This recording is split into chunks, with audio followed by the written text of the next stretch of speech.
मेरे प्यारे बच्चों, आप सभी को नमस्कार। अविनाश मंडल जी का आज बर्थडे है। आपको जन्मदिन की ढेरों शुभकामनाएं। मेरे प्यारे बच्चों, अमित कुमार राठौर, सूरज कुमार राणा, विजय कुमार,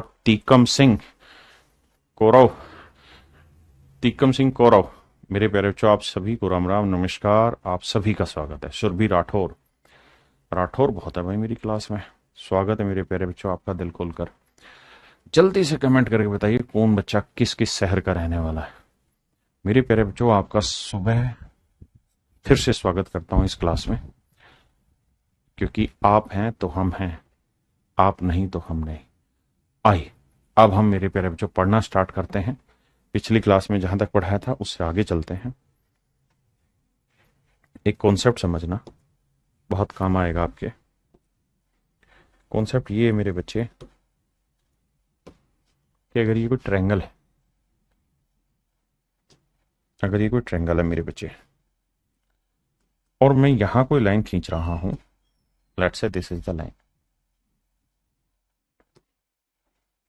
बड़े ध्यान से मेरी बातों को सुनिए।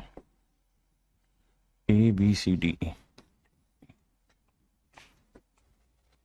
तो मेरे बच्चे दो केसेस में मैं बात करूंगा आपसे यहां पे। पहला केस में ये कह रहा हूं कि मेरे भाई इफ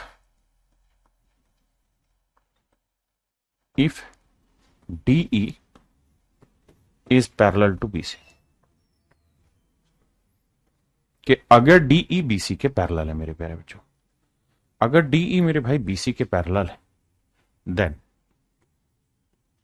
तीनों रेशियो सेम होंगे। कौन कौन से? AD बटे DB वही वैल्यू देगा जो AE बटे EC। दूसरा, AD बटे AB वही वैल्यू देगा जो AE बटे AC, और वही वैल्यू देगा जो DE बटे BC। हाँ है ना? इसी का उल्टा भी आप कर सकते हैं कि DB, यहां तक की बात आ गई? क्लियर? समझ गए? मैंने ये कहा कि जो रेशियो AD का AB से होगा वही रेशियो AE का AC से होगा, वही रेशियो DE का BC से होगा, अगर मेरे प्यारे बच्चों DE पैरेलल है BC के। अगर मेरे नन्हे मुन्ने प्यारे बच्चों DE BC के पैरेलल है तो ये कहानियां ऐसे चलेंगी और ये इसका अर्थ होगा। अब मैं सवाल को थोड़ा बदलना चाह रहा हूं और मैं आपको ये कह रहा हूं कि भाई सवाल ने ये नहीं दे रखा कि पैरेलल है, लेकिन ये दे रखा है कि भाई इफ AD बटे DB is equal to AE बटे EC। तो आप मुझे बताइए DE क्या पैरेलल होगी BC के? क्या ये स्टेटमेंट ठीक है या गलत? आप कहेंगे स्टेटमेंट ठीक है सर, क्योंकि जो हमने पीछे पढ़ा था ये एग्जैक्ट उसका उल्टा है। क्या उल्टा है सर? आपने पीछे अभी ये पढ़ा कि भाई अगर ये लाइन इस लाइन के पैरेलल है, ये दोनों लाइनें पैरेलल है, तो जो रेशियो AD का DB से होगा वही रेशियो AE का AC से। आपने कहा ठीक है, पिछले क्लास में पढ़ा था।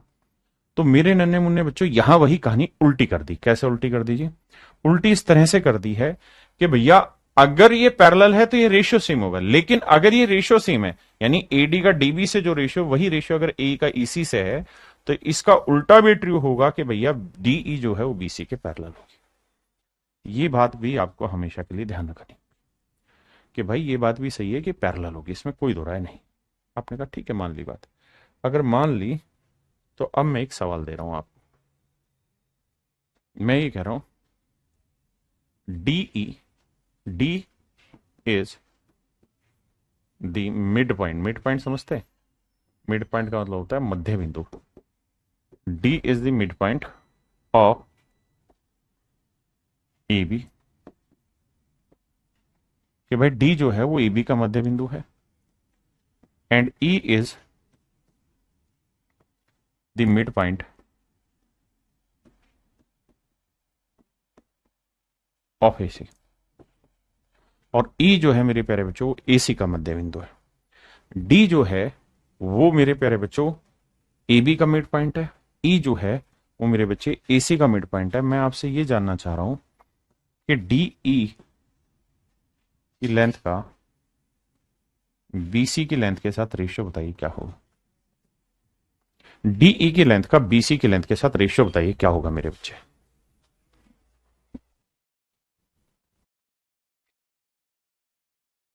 देखिए मेरे भाई, आप एक चीज कहेंगे क्या, आप मुझे कहेंगे सर एक बात समझना। पहली चीज तो ये कि सर हमें ये बात पता है कि डी मिड पॉइंट है। अगर डी मिड पॉइंट है तो इस बात का मतलब यह हो कि ये लेंथ एक है तो ये लेंथ भी एक होगी। यानी मैं ये कह सकता हूं कि एडी जो होगी और डीबी जो होगी इसके लेंथ का रेशियो 1:1 होगा। ऐसे ही ये भी मिड पॉइंट है तो ये लेंथ का रेशियो भी 1:1 होगा। ए बटे ई सी, ये लेंथ का रेशियो भी 1/1 होगा। बिल्कुल ठीक बात है। अब मेरे भाई मैं आपसे एक बात करना चाह रहा हूं, चर्चा करना चाह रहा हूं, और वो चर्चा ये कि जो रेशियो एडी का डीबी से होगा वही रेशियो ए का ईसी से है। दोनों अगर 1:1 है, बराबर है, तो क्या ये बात प्रूफ नहीं हो गई कि डीई जो है पैरेलल होगी बीसी के। आपने कहा जी हो गई, क्योंकि पीछे आप ये सिखा रहे थे अभी। तो सर ये बात प्रूफ हो गई कि डीई बीसी के पैरेलल है। और अगर सर डीई बीसी के पैरेलल है तो एक बात बताना, ये लेंथ एक हुई तो ये पूरी लेंथ क्या हो गई, एक और एक दो। आपने कहा जी ओके रिपोर्ट है। तो मेरे प्यारे बच्चों, अगर इन साइडों की लेंथ का रेशियो 1:2 है, अगर साइडों की लेंथ का रेशियो 1:2 है, तो इन साइडों की लेंथ का रेशियो भी मेरे प्यारे बच्चों 1:2 ही होगा। क्योंकि अगर दो किसी ट्रेंगल में एक लाइन के पैरेलल दूसरी लाइन खींचोगे तो हर एक करस्पॉन्डिंग सेट्स का रेशियो सेम। अगर ये 1:2 है तो ये रेशियो भी 1:2 होगा, ये रेशियो भी 1:2 ही होना है बाबू। हाँ है ना। तो यहां से एक बात ये समझ में आई कि सर डीई एक लेंथ होगी तो बीसी की लेंथ 2 होगी। आपने कहा करेक्ट है, डीई एक तो बीसी 2 होगी। अब यहां एक बिंदु और समझाने की कोशिश करना चाह रहा हूं मैं, अगर आपकी आज्ञा हो। आज्ञा ये बेटा कि अगर ये कोई ट्रेंगल है और ट्रेंगल में अगर हम किसी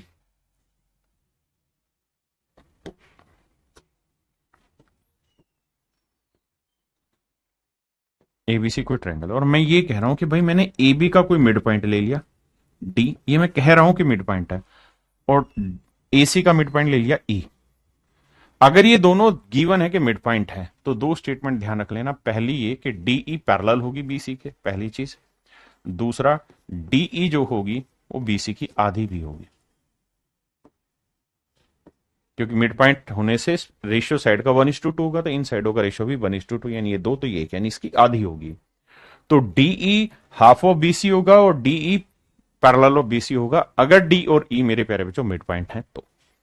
आपने कहा ओके रिपोर्ट है, मान लीजिए। अब क्या चाह रहे हो आप। अब मैं ये चाह रहा हूं कि सवाल का उत्तर निकालो, इस सवाल के लिए मेहनत करा रहा।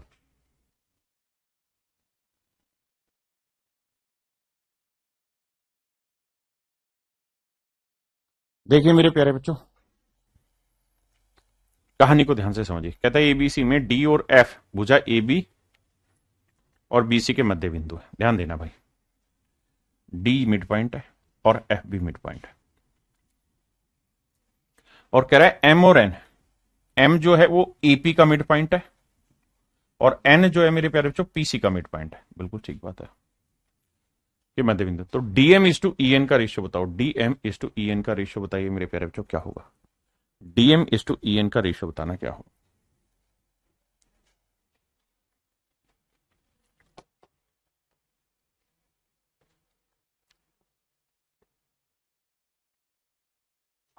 अब थोड़ा ध्यान से मेरी बात को समझिएगा, जो मैं समझाना चाह रहा हूं। अगर मेरे प्यारे बच्चों मैं ये वाली ट्रायंगल लेता हूं, सिर्फ ये वाली, ध्यान देना, ये वाली ट्रायंगल ले रहा हूं, तो इस साइड का मिड पॉइंट ये है और एपी का मिड पॉइंट एम है।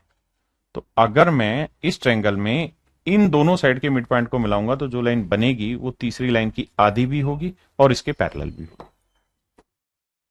यानी मेरे बच्चे, अगर मैं बात कर रहा हूं ट्रायंगल ए बी पी की,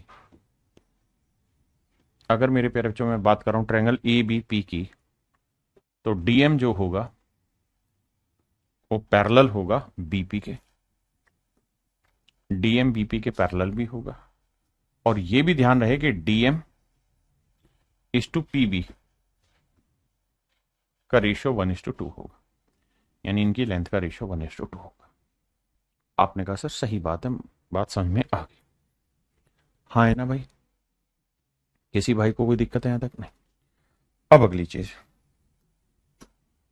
सर अब मैं ये वाली ट्रायंगल ले रहा हूं, इस साइड का मिड पॉइंट है ये वाला, बिल्कुल इस साइड का मिड पॉइंट है ये वाला, ये लाइन है, ये लाइन। तो मेरे प्यारे बच्चों, मैं इस वाली ट्रायंगल में आ रहा हूं बीपीसी में, बीपीसी में, ट्रायंगल बीपीसी में। अगर बीपीसी में मैं आता हूं और ये दोनों मिड पॉइंट को मिलाऊंगा तो जो लाइन बनेगी MEN, वो पहली बात पैरेलल होगी किसके? बीपी के, बिल्कुल ठीक है, पैरेलल हो गई। दूसरा, अगर ये लाइन इस लाइन के पैरेलल हो गई, क्योंकि हम मिड पॉइंट मिला रहे हैं, तो इस लाइन की लेंथ इसकी आधी होगी। तो यानी हम अगर रेशियो निकालना चाहें तो पीबी का EN से रेशियो निकालना चाहते हैं, तो हम ये कह सकते हैं कि सर पीबी की लेंथ अगर 2 होगी तो EN की लेंथ 1 होगी। तो यहां से समझ में आया कि सर डीएम की लेंथ 1 तो EN की भी 1 तो पीबी की 2, यानी ये लेंथ अगर 2 लूंगा तो ये वाली लेंथ 1 आएगी, ये भी 1 आएगी, और इन दोनों की ही लेंथ का रेशियो पूछा हुआ आपसे क्या होगा इन दोनों लेंथ का। तो आंसर आएगा मेरे प्यारे बच्चों 1:1, आंसर आएगा 1:1। तो मेरे नन्हे मुन्ने प्यारे बच्चों, मेरा आंसर आएगा 1:1, आंसर आएगा मेरे प्यारे बच्चों 1:1।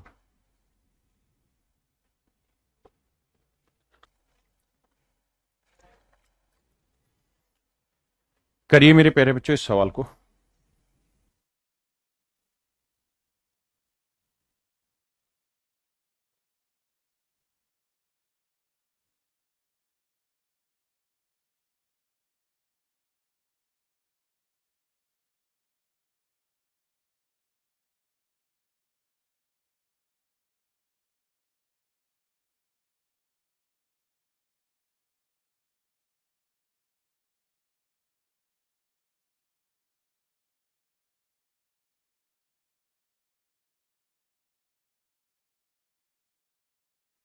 देखिए मेरे प्यारे बच्चों, ध्यान देना,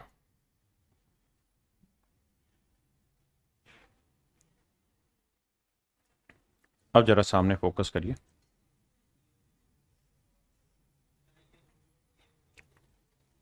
कहानी समझाने की कोशिश करता हूं मेरे बच्चे। सवाल में कहा है कि भैया BD और CE बराबर है, यानी जो BD की लेंथ है और जो CE की लेंथ है वो बराबर है। किसी भी नंबर में मान लिया आपका, मान लो ये साइड 30 है तो ये साइड भी कितनी है? 30। आपने कहा ठीक है, कुछ भी मान लिया।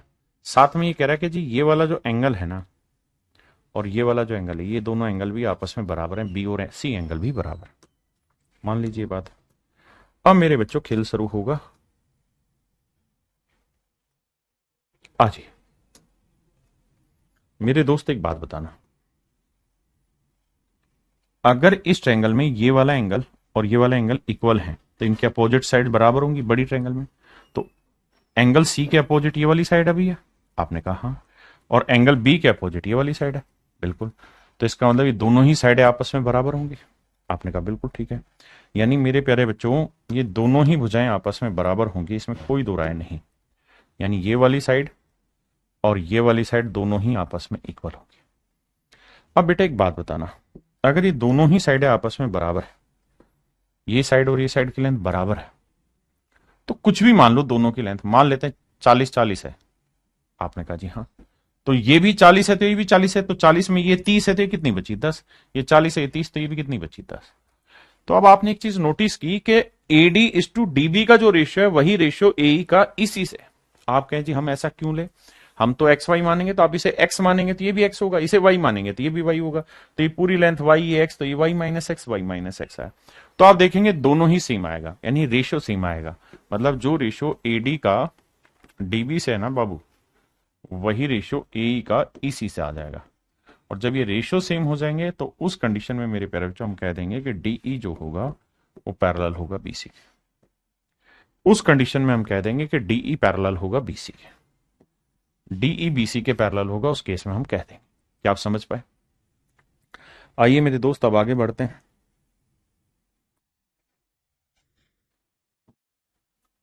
मेरे प्यारे बच्चों, एक शब्द होता है जिसे हम कहते हैं ट्रेपीजियम। वैसे तो क्वाड्रिलेटरल की जब बारी आएगी तब मैं इसे और डिटेल में समझाऊंगा, लेकिन अभी पैरेलल लाइन की कहानी है तो समझा देता हूं। इसे हिंदी में कहते हैं हम समलंब चतुर्भुज। समलंब चतुर्भुज। समलंब चतुर्भुज की क्या विशेषता है कि इसकी कोई दो साइडें आपस में पैरेलल होती। समलंब चतुर्भुज की कोई दो भुजाएं आपस में पैरेलल होती, कोई दो साइडें आपस में पैरेलल होती। जैसे मेरे लाला, ये वाली साइड और ये वाली साइड आपस में पैरेलल होगी, और बाकी दोनों जो साइड है वो नॉन पैरेलल होगी। ट्रेपीजियम का बेसिक अर्थ ये कि जब भी किसी चतुर्भुज की दो भुजाएं पैरेलल आ जाएं तो वो ट्रेपीजियम कहलाती। अब मेरे प्यारे बच्चों, ट्रेपीजियम पे मैं कुछ सवाल ले रहा हूं। अगर आप ध्यान देंगे तो समझेंगे कि डीसी और एबी दोनों पैरेलल लाइन है। तो मेरे प्यारे बच्चों, अगर कोई ट्रेपीजियम हो जिसकी दो भुजाएं आपस में पैरेलल दे रखी हो, और अगर आपसे उनके डायगोनल एक दूसरे से मीट करा दे, यानी एक दूसरे वर्टेक्स से मिलवा दे, इस वर्टेक्स से उससे और इसको उससे, और दोनों वर्टेक्स जिस पॉइंट पे काटेंगे, दोनों शीर्ष जिस बिंदु पर काटेंगे, मेरे प्यारे बच्चों उस बिंदु से इन भुजाओं का अनुपात समान आता है। यानी जो रेशो डीई का, जो रेशो डीई का ईबी से आएगा ना, वही रेशो ईसी का एबी से आएगा। है ना? ईसी का ए से आएगा। यानी जो रेशो इस साइड का इस साइड से आएगा, वही रेशो इस साइड का इस साइड से, जो इसका इससे आएगा। अब आप कहेंगे तो आपने रटवा दिया, प्रूफ करके दिखाओ। तो देखो यार, एक प्रूफ कर देता हूं, आगे फिर जरूरत नहीं पड़ेगी। आओ, आपको ये बात तो याद ही है कि बेटा ये वाला एंगल और ये वाला एंगल इक्वल हो। क्यों? क्योंकि सर ये वाली लाइन और ये वाली लाइन पैरेलल है। तो सर जेड बन रहा है, ध्यान देना, जेड बन रहा है। जेड बन रहा है मतलब अल्टरनेट इंटीरियर एंगल हुए। क्या हुए मेरे प्यारे बच्चों? अल्टरनेट इंटीरियर एंगल हुए, एकांत अंतः खंड के कोण हुए। तो मेरे लाला ये वाला कोण इस वाले कोण के बराबर हो। ठीक है जी। ऐसे ही मेरे बाबू ये वाला भी जेड बनेगा इसके साथ, तो ये दोनों कोण भी बराबर होंगे। इसे भी हम अल्टरनेट इंटीरियर एंगल ही कहेंगे। तो ये वाला कोण इस वाले कोण के बराबर होगा। और मेरे प्यारे बच्चों,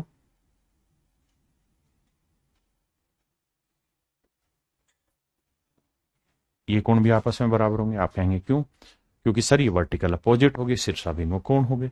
तो ऐसा होने पे मेरे प्यारे बच्चों, ये दोनों ही त्रिभुजें समरूप हो गई, सिमिलर हो गई। तीनों एंगल इक्वल हो गए, ट्रायंगल सिमिलर हो गई। और अगर सिमिलर है तो हर एक करस्पॉन्डिंग साइड्स का रेशियो सेम होगा। तो यहां देखना, कॉमन एंगल के सामने वाली साइड क्या है? डी। और यहां कॉमन एंगल के सामने, मतलब इस सिंगल एंगल के सामने वाली साइड क्या है? ईबी। यहां डबल एंगल के सामने वाली साइड क्या है? ईसी। क्योंकि पहले ये ली थी तो दोबारा ये ले रहा है। और यहां डबल एंगल के सामने वाली साइड है ए। तो ये मेरे प्यारे बच्चों सिमिलरिटी से ही बना हुआ रिजल्ट है। इसी रिजल्ट पे हम चर्चा कर रहे हैं कि अगर किसी ट्रेपीजियम में, जरूरी नहीं ट्रेपीजियम में, इसका मतलब सिर्फ इतना है कि अगर दो लाइनें आपस में पैरेलल है और इनको कोई लाइनें इस तरह से काटेंगी, इस तरह से कोई लाइनें काटे, ये ए है, ये बी है, ये सी है, ये डी है, और ये पॉइंट ई है, तो इनका रेशियो यही होगा कि डीई बटे बीई बराबर होगा ईसी बटे ए। ठीक है जी, ये रेशियो होगा। ये मैंने समझाने की कोशिश की। एक बात आंख खोल के समझ लेना, दोबारा दिक्कत दूर दूर तक नहीं आनी चाहिए। अगर मेरे प्यारे बच्चों ये कोई लाइन है, इसी लाइन के पैरेलल मैंने यहां कोई लाइन खींची, ये लाइन छोटी भी हो सकती, बड़ी भी हो सकती, कुछ भी हो सकती। ठीक है जी। अगर ये दो लाइनें आपस में पैरेलल है, अगर ये दो लाइनें आपस में पैरेलल है मेरे बच्चे, तो दो पैरेलल लाइन के वर्टेक्स को मिला के जो भी ट्रायंगलें बनेंगी ना, ये दोनों भी आपस में सिमिलर होंगी, ध्यान रखना। यानी ये वाली त्रिभुज सिमिलर होगी किसके? इस वाले ट्रायंगल के। ये दोनों ही ट्रायंगलें आपस में सिमिलर होंगी मेरे बच्चे। हमेशा ध्यान रखना, जब भी दो पैरेलल लाइन को के वर्टेक्स को मिला के कोई ट्रायंगल बनाते हैं तो वो हमेशा ही सिमिलर होती है। पहली चीज आपने कहा जी, ओके रिपोर्ट है। तो आ जाइए सवाल पे। अब अगला कॉन्सेप्ट इसी पे कि अगर मेरे प्यारे बच्चों किसी सवाल ने ये दे दिया कि भाई डीई का ईबी से जो रेशियो है वही रेशियो ईसी का एई से है, तो इसका उल्टा अर्थ भी ये मान लिया जाएगा कि ये दोनों लाइनें पैरेलल है। देखो पीछे मैंने बताया कि अगर डीसी एबी के पैरेलल है तो इसका इससे जो अनुपात वही इससे इससे होगा, और इसका उल्टा ये है कि अगर ये रेशियो सेम आ जाए तो इसका मतलब ये है कि डीसी और एबी मेरे प्यारे बच्चों दोनों लाइनें पैरेलल होंगी। हाँ है ना? तो इस बात को भी समझना कि अगर ये रेशियो सेम है तो इसका मतलब ये दोनों पैरेलल लाइन है, और दो पैरेलल लाइन है और कोई क्वाड्रिलेटरल बन रहा है तो इसका मतलब ये फिर क्या है? ट्रेपीजियम है। तो इसका उल्टा रूल भी ध्यान रखना। अब इसी में अगली कहानी है कि मेरे प्यारे बच्चों अगर किसी ट्रेंगल में ना किसी क्वाड्रिलेटरल में, और क्वाड्रिलेटरल भी खासकर कौन सी? ट्रेपीजियम। कौन सी भाई? ट्रेपीजियम। समलंब चतुर्भुज, हिंदी में बोलते हैं इसे समलंब चतुर्भुज। खासकर किसी समलंब चतुर्भुज में, ट्रेपीजियम में, अगर इन दो पैरेलल लाइन, ये दोनों पैरेलल लाइन, इन दोनों ही पैरेलल लाइन के पैरेलल कोई लाइन खींच दी जाए, इन दोनों पैरेलल लाइन के पैरेलल में कोई लाइन खींची जाए, जैसे ये मैंने लाइन खींच दी इन दोनों लाइनों के पैरेलल, तो यहां पे एक सीन सेट होगा, और वो ये कि जो रेशो डीई का ई ए से होगा वही रेशो सी एफ का एफ बी से होगा। अगर किसी समलंब चतुर्भुज में दो समानांतर रेखाओं के समानांतर कोई तीसरी रेखा खींच दी जाएगी तो जो रेशो डीई का ई ए से होगा वही रेशो सी एफ का एफ बी से होगा। पहली चीज। दूसरी बात क्या? जैसे मान लो ये रेशो 2 है, ये 3, तो ये रेशो भी 2 3 हो, तो आप यहां से ये भी समझ सकते हैं कि ये 2 है तो ये पूरा क्या बना? 5। ये 2 है तो ये पूरा भी क्या बना? 5। तो हम इसको ऐसे भी लिख सकते हैं कि भाई डीई बटे डी ए का भी रेशो वही रहेगा जो सी एफ बटे सी बी का हो। इसका उल्टा भी लिख सकते हैं कि ए ई इस टू ए डी का भी वही रेशियो होगा जो मेरे प्यारे बच्चों बी एफ इस टू बी सी का होगा। तो मेरे नन्हे मुन्ने प्यारे बच्चों ये तीनों रिजल्ट आपको अच्छे से ध्यान से देखना है, समझना है। अब हम इस पे कुछ सवाल पिक करेंगे। ये पैरेलल लाइन का मैं समझा ही चुका था कि अगर 3 पैरेलल लाइनें हैं और इन्हें ट्रांसवर्सल लाइन काट रही है तो जो रेशियो इसका इससे होगा,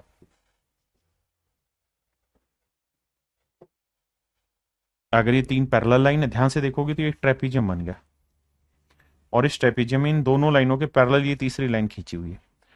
तो सर क्या रेशियो होगा? तो जो रेशियो इसका इससे होगा वही रेशियो इसका इससे होगा। सेम वही चीज है। चलिए सवाल आपके सामने है, करने की कोशिश करिए।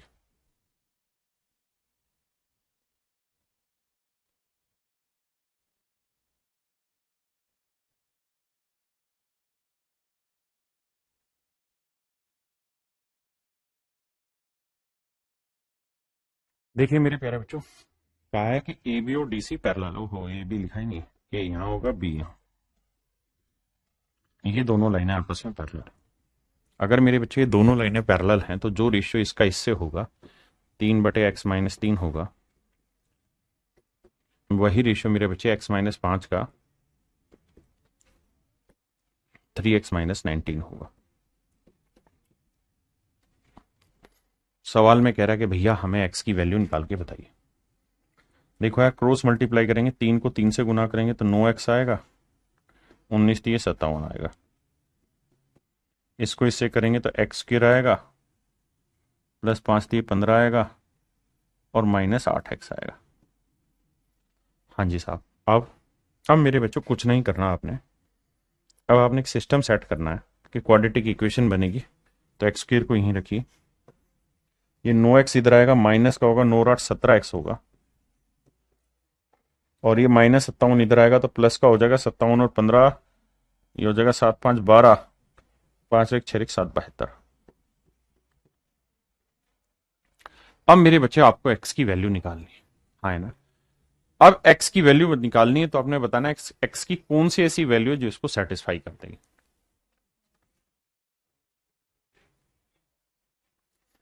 तो आप जानते हैं ऑप्शन भी दे रखा है, 9 ढाई 90 होता है, 10 12 120 होता है, 8 ढाई 80, केवल 9 और 8 72 होता है, क्योंकि हमें प्रोडक्ट निकालना होता है, वो 72 यहीं सेट हो रहा है, तो और कहीं होगा ही नहीं। तो इसको जब सोल्व करोगे तो ये बनेगा, इसके फैक्टर बनेंगे मेरे प्यारे बच्चों -9 और -8, और सॉल्यूशन होता है उल्टे साइन का, +9 +8। तो आंसर आएगा 9 और 8, यानी 8 भी आंसर सही है और 9 भी सही है। जिन भाइयों को सोल्व करना नहीं आता वो डिटेल में करेंगे। x², दो फैक्टर कर लेंगे, एक -9x एक -8x, +72 = 0। यहाँ से x कॉमन ले लेंगे तो x -9, यहाँ से -8 कॉमन ले लेंगे, दैट्स ऑल्सो x -9 = 0। तो एक फैक्टर हो गया x -8, एक फैक्टर हो गया x -9 = 0। एक बार मेरे प्यारे बच्चों x -8 को = 0 लोगे तो x की वैल्यू क्या आई 8। एक बार x -9 को 0 के इक्वल लेंगे तो x की वैल्यू क्या आई 9। तो मेरे भाई मेरा आंसर आ जाएगा 8 और 9।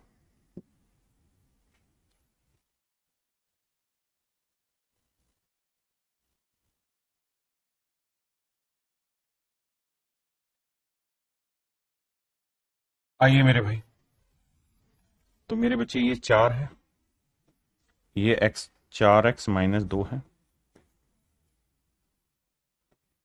ये x +1 है, ये मेरे प्यारे बच्चों 2x + 4। अब यहाँ एक ही वैल्यू ऑप्शन से उठा के देखते हैं, 3 लेते हैं, 3 चौक 12 में 2 हो गया 10, 4/10 यानी 2/5। यहाँ 3 और 1 4, 3 दूनी 6 4 10, तो 4/10 सेट हो रहा है, तो यानी आंसर 3 सेट हो रहा है।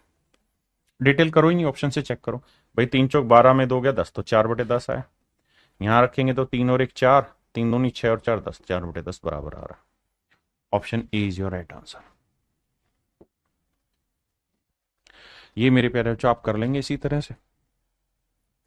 आइए जी, इस पे सवाल में कह रहा है कि पी आर की जो लेंथ है वो है 20, आर टी की जो लेंथ है 44, और टीवी की जो लेंथ है वो 32। बहुत बढ़िया। क्यू डब्ल्यू की जो लेंथ है, क्यू डब्ल्यू, अच्छा पूरी लेंथ है कितनी मेरे प्यारे बच्चों 84, 84। तो कहता है क्यू एस की लेंथ याद करिए क्या होगी। देखो मेरे भाई,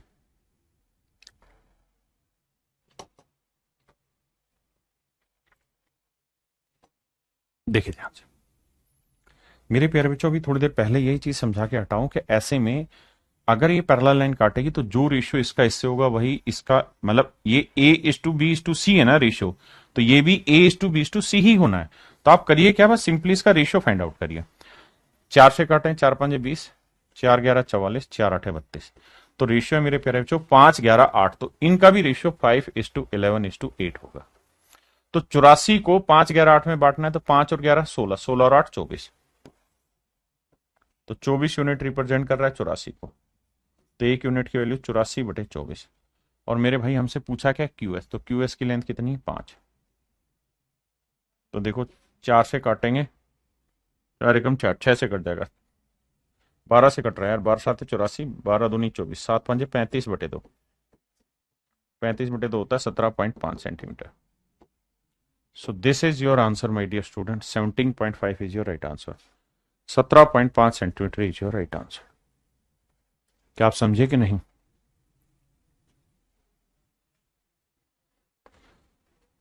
अगला आप करें।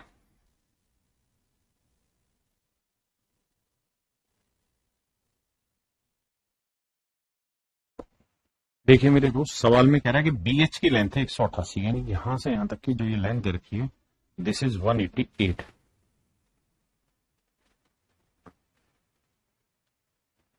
बहुत बढ़िया जी। AC 42 है मान लीजिए, CE 24 होगा, QR 36 होगा, RS 42 होगा। तो हमसे पूछ रहा है find the value of EG plus PQ plus DF। EG plus PQ plus DF, इनकी वैल्यू बतानी है क्या। आओ मेरे नन्हे मुन्ने बच्चों, बहुत ही खतरनाक सवाल है, देखते ही गोली मारने वाला टाइप क्वेश्चन।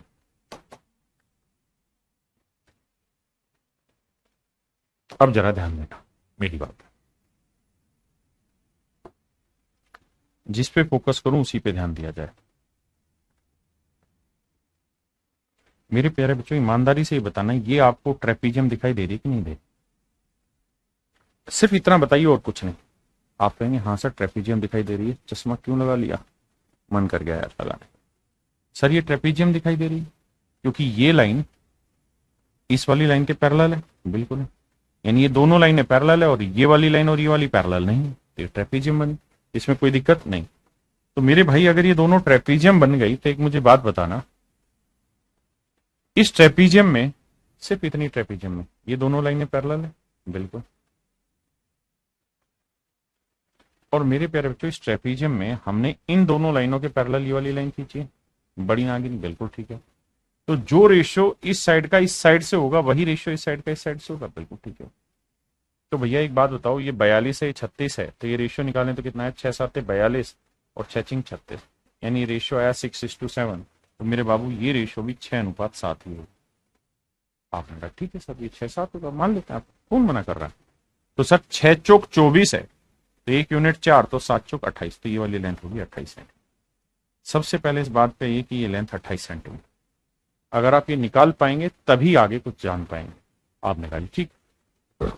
अब मेरे बच्चों आगे आइए, अगर आप इतनी बात जान गए हैं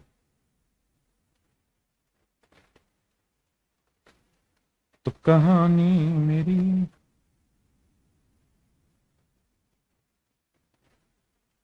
अब मेरे बच्चों हम यहां से निकाल पाए कि भाई ये लेंथ 28 होगी, ये 24, ये 42। अब बेटा एक चीज बताना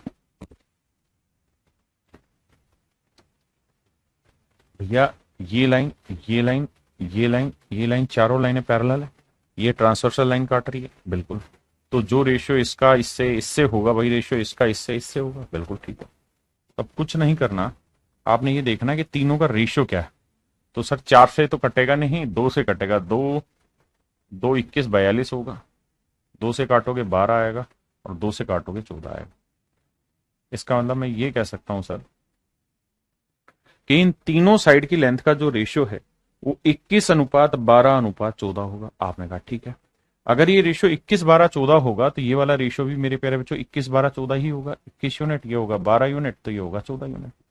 और ये वाला रेशियो भी मेरे प्यारे बच्चों 21 12 और 14 ही होना है, 21 12 14 ही होना है, क्योंकि पैरेलल लाइन है, तो इनके रेशियो सेम होने हैं। अब आप यहां से निकाल सकते हैं कि भाई 12 यूनिट 36 है तो 1 यूनिट 3, तो 14 यूनिट 42, तो 1 यूनिट 3, तो 21 दिए 63, तो ये वाली लेंथ होगी 63 सेंटीमीटर। एक तो हमें ये वाली निकालनी थी, निकाल दीजिए। एक ये वाली निकालनी थी, निकाल दीजिए। एक पी क्यू निकालना था, एक ईजी निकालना था, और क्या रह गया, पी क्यू निकालना था, एक ईजी निकालना था, और एक निकालना था डी एफ। डी एफ मतलब ये वाली लेंथ, ये लेंथ निकालनी। आओ भैया अब हम डी एफ की लेंथ निकालते हैं। तो बेटा ये 21:12:14 में 188 को बांटोगे तो जोड़ोगे तो 4 2 6 और 1 7 यूनिट हुआ, बिल्कुल ठीक है। 1 और 1 2 और 2 4, 47। तो 47 यूनिट रिप्रेजेंट कर रहा है मेरे भाई 188 को। तो 1 यूनिट की वैल्यू आएगी 4, भाग दोगे तो बिल्कुल। तो 12 यूनिट की वैल्यू क्या आएगी, 12 चौक 48। इसका मतलब मेरे प्यारे बच्चों ये वाली जो लेंथ होगी ये 48 होगी। अब उसने कहा भाई इन तीनों का जोड़ बताओ, किस किस का, ईजी का जो कि 28 है, फिर पी क्यू का जो कि 63 है, और फिर मेरे प्यारे बच्चों डी एफ का जो कि 48। कहता है इनका जोड़ बताओ। 8 और 3 11 और 8 19, 9 हसल 1, 1 और 4 5, 5 और 6 11, 11 और 2 13। तो आंसर आया मेरे प्यारे बच्चों 139, यानी 139 centimetre is your right answer. देखिए थोड़ा हिलाने वाला सवाल है, आसान चीज नहीं होती, आपको थोड़ा थोड़ा मेहनत हर एक जगह करनी होगी।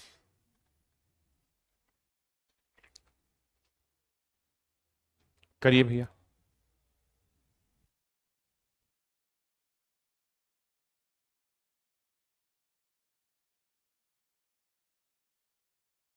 देखिए मेरे भाई सवाल में कह रहा है कि सारी लाइनें पैरेलल है, बी एच 100, ये 100 सेंटीमीटर है भैया। तो कह रहा है डी एफ का मान भाई याद करिए इस लाइन का। बहुत बढ़िया, शानदार, जानदार, जबरदस्त, जिंदाबाद। आइए भाई,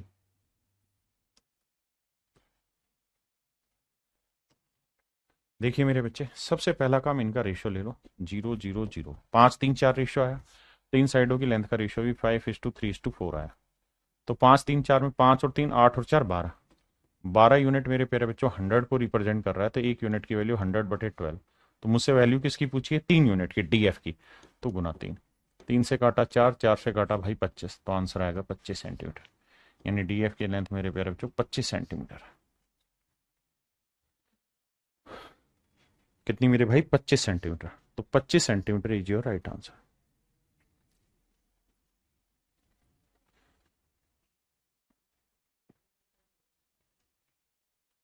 देखिए यार, यहां पे सवाल में कह रहा है AC CE का 3/4 है, यानी यहां से रेशियो भी निकालोगे तो AC यहीं रखोगे, CE बटे ले आओगे तो रेशियो आएगा मेरे प्यारे बच्चों 3/4।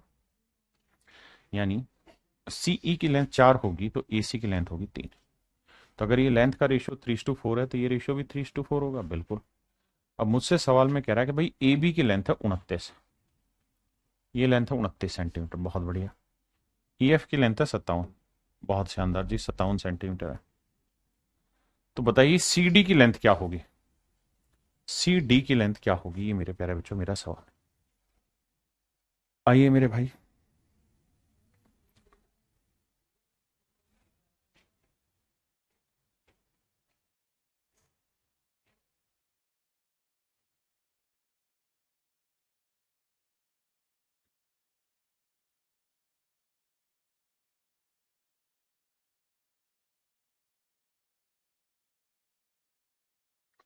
आओ मेरे भाई, इस कॉन्सेप्ट को भी एक्सप्लेन करता हूं। मान लीजिए मेरे प्यारे बच्चों ये कोई ट्रेपीजियम है, और इस ट्रेपीजियम में इस लाइन के पैरेलल हमने एक लाइन खींच दी, यहां पे इस लाइन के पैरेलल हमने लाइन खींच दी, ये और ये तीनों लाइनें मेरे प्यारे बच्चों मान लीजिए पैरेलल है, ठीक है जी।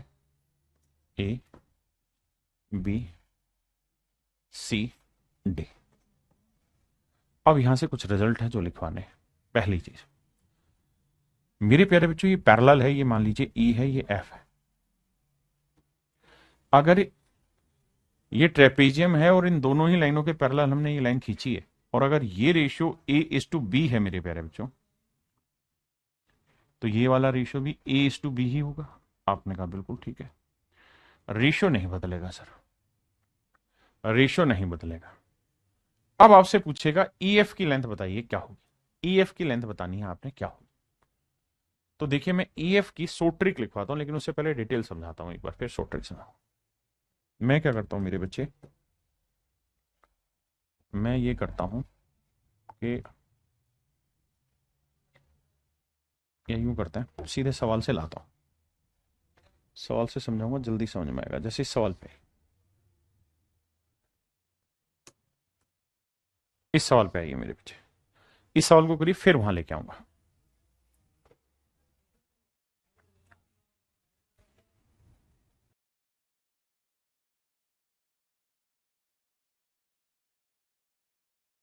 मेरे बच्चे पहले इस सवाल पे आओ आप, उसके बाद आगे बढ़े। आए, क्योंकि इससे बढ़िया से समझोगे। देखो ध्यान से यार, सवाल में कह रहा है तीनों की तीनों लाइनें आपस में पैरेलल है, डीसी की लेंथ रखी है 18, AB की लेंथ रखी है कितनी 60, DE/EA की लेंथ है 2:5। तो मुझसे पूछ रहा है EF की लेंथ बताइए, बीच वाली साइड की लेंथ बताइए। इसी सवाल के थ्रू पूरा कॉन्सेप्ट समझाया जाएगा। आओ मेरे भाई, घबराओ नहीं, समझा दूंगा, ये गारंटेड है, छोड़ूंगा नहीं। मेरे प्यारे बच्चों ध्यान दें, मैं क्या करता हूं आपको समझाने के लिए एक इलाज करता हूं कि भाई जो ये वाली लाइन है ना CB, इसी के पैरेलल मैं यहां एक लाइन खींच दे रहा हूं। मैंने क्या किया, इस वाली लाइन के पैरेलल यहां एक लाइन खींच ली,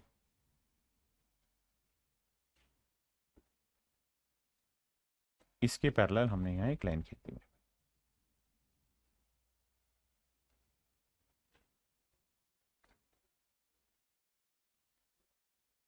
हमने यहां एक लाइन खींच दी, इसके पैरेलल हमने यहां लाइन खींच दी। ध्यान देना, फिर ट्रिक समझाऊंगा। मैंने क्या किया कि यार इस वाली लाइन के पैरेलल मेरे प्यारे बच्चों मैंने ये लाइन खींच दी, कोई दिक्कत है नहीं। अब मेरे बच्चे एक क्वाड्रिलेटरल होती है, उस क्वाड्रिलेटरल का नाम है पैरेललोग्राम, हिंदी में से कहते हैं समानांतर चतुर्भुज, हिंदी में समानांतर चतुर्भुज कहते हैं। देखिए यार, अगर किसी क्वाड्रिलेटरल की केवल दो साइडें, दो ही साइडें मेरे प्यारे बच्चों, अगर किसी चतुर्भुज की केवल दो ही भुजाएं आपस में पैरेलल हो जाए तो उसे ट्रेपीजियम कहते हैं। लेकिन अगर किसी क्वाड्रिलेटरल की आमने सामने के दोनों पेयर पैरेलल हो जाए, जैसे ये वाला इसके पैरेलल है और ये वाला मेरे प्यारे बच्चों इसके पैरेलल है। अगर ऐसा होगा तो ये पैरेललोग्राम बन जाएगी एबीसीडी, यानी अगर आमने सामने की बजाय पैरेलल हुई तो ये पैरेललोग्राम कही जाएगी। पैरेललोग्राम के फिर टुकड़े होते हैं, स्क्वायर भी कहलाता है, रोम्बस भी होता है, उनको बाद में देखेंगे। तो इसमें खास वजह की बात ये होती है कि आमने सामने की बजाय पैरेलल अगर हैं तो बराबर भी होंगे, अगर दोनों जोड़े हैं तो ए बी डी सी भी बराबर होगा और बी सी ए डी भी मेरे प्यारे बच्चों बराबर होगा। ये वाली कहानी भी बराबर हो गया। आपने कहा ठीक है। अगर सर ये वाली कहानी बराबर है तो शायद आप ध्यान से देखेंगे कि मैंने बेसिकली ये वाली लाइन और ये वाली लाइन पैरेलल दे रखी थी, ठीक है जी। इसके पैरेलल मेरे प्यारे बच्चों मैंने ये वाली लाइन खींच दी है, हाँ जी। तो अब मेरी ये हो गई है पैरेललोग्राम, क्योंकि ये लाइन और ये लाइन पैरेलल थी और ये वाली ये मैंने बनाई है पैरेलल, तो ये पैरेललोग्राम हो गई। और अगर पैरेललोग्राम है तो पैरेललोग्राम की आमने सामने की बजाय बराबर होती है। इसका मतलब ये साइड 18 है तो ये वाली साइड की लेंथ भी 18 होगी। आपने कहा ठीक है।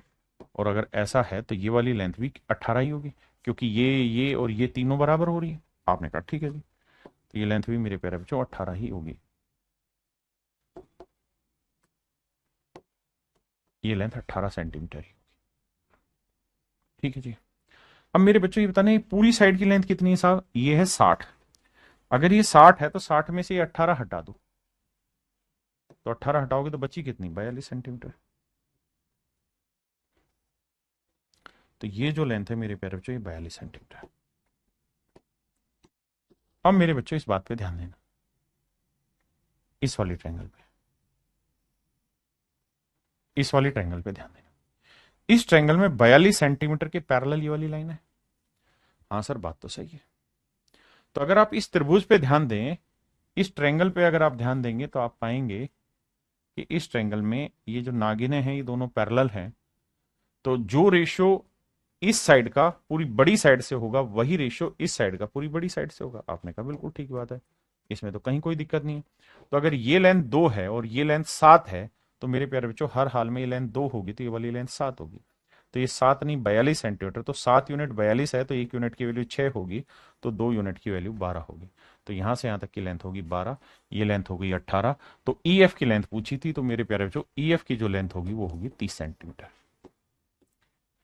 ई एफ की लेंथ होगी 30 सेंटीमीटर, हाँ है ना। ई एफ की जो लेंथ आएगी मेरे भाई वो आएगी 30 सेंटीमीटर, ठीक है जी। एक बार आप इसे समझिए, फिर मैं इसका सोट्रिक आपको डिस्कस करूंगा।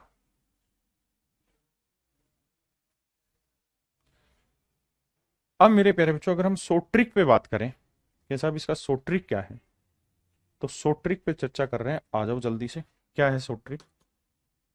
आंख बंद करके एक फंडा इस्तेमाल करना, कभी गलत नहीं होगा, और वो ये कि ई एफ यानी बीच वाले की जो लेंथ होगी वो हमेशा ही जो ये वाला है ना इसको गुना करो इससे, ये वाला गुना करो इससे। तो भैया 2 को 60 से गुना करना है नीचे वाले से, और नीचे वाले को ऊपर वाले से गुना करना है भैया 5 को 18 से, और भाग देना है मेरे बच्चे 2 + 5 से, यानी जो रेशियो दे रखा उससे भाग देना। सोल्व करोगे तो 60 दूनी 120 और भैया 18 5 90। हाँ है ना, मेरी बात समझ पाए कि नहीं? तो ये आया 210, 120 और 90 210, और बटे में 5 और 2 7, 7 से काटोगे डायरेक्ट आपका आंसर आएगा 30। डायरेक्ट मेरे प्यारे बच्चों आपका आंसर आ जाएगा 30। नीतीश शर्मा जी बिल्कुल लाइव। अब आपको इसी तर्ज पर आगे के सवाल मिलेंगे। ये वाला सवाल, भैया ये पैरेलल है तीनों, ई एफ की लेंथ पूछी, तो ई एफ की लेंथ निकालनी है तो क्या जादू करना होगा? सर एक ही जादू करना है, दूसरा जादू ही नहीं करना आपने कुछ। क्या?